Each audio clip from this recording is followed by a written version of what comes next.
So we've all heard of the term fascia release. Frankly, you've heard that term from me, and I would like to apologize for using that term and to explain why it's not accurate at all, okay? So we use it as a simple word to denote that if someone has a fascial restriction that's bending and twisting their spine and affecting, go ahead and try to lift both arms up for me. Yeah, it's gonna affect their arms, they can't lift it up, right? Staying right there for me, Erin. If I release up, bring your arms up.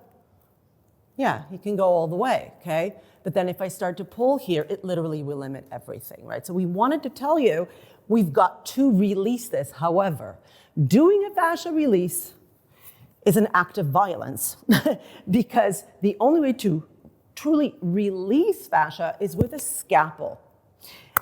So no, we don't want to do that to Erin, and I'm not saying surgery is a bad thing, there's a time and a place, but when it comes to non-invasive modalities, fascial release is not an accurate term. I can't massage or stretch and cause a release. A release is actually a tearing of things. Things that are connected, that's the whole point, connective tissue, right? They're all connected.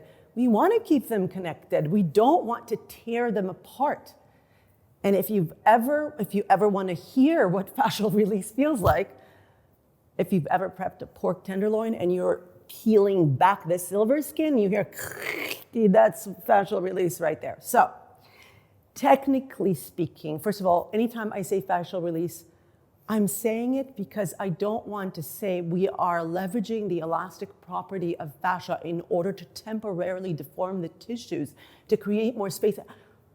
Okay, so this is why we use that term, but I don't want to mislead people. It's not an actual release. It is a temporary thing. So when we're doing stretches or manual work or anything of that sort, depending on the modality of treatment for your fascia, when you walk out of that session and you feel like, oh, I have less pain, I can stand up taller, I can breathe, you literally feel like you have more room in your fascia suit, okay? The reason is because we've leveraged the elastic property of fascia and we've deformed it enough, and just like an elastic, we've given you more space, and that will last a maximum of 24 hours. The 24-hour mark, it's gonna start to tighten back up. That's a good thing. Otherwise, anytime you bent down to tie your shoes, you might just fall over, right? So it's designed that way. So the key is to really think that you're just creating more space, you're leveraging that elastic property, you're not truly releasing. And then we want to leverage the remodeling aspect of fascia, which is postural, how to stand, how to sleep, how to sit, to sustain the relief. Because if I have a habit of standing on my right leg and my fascia is tightening on that right side, and I went to a treatment and they just made me do some stretches to create more space, great.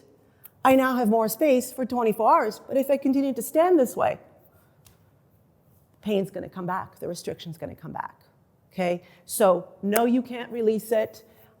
Yes, you can essentially leverage and deform it temporarily and create some space for 24 hours.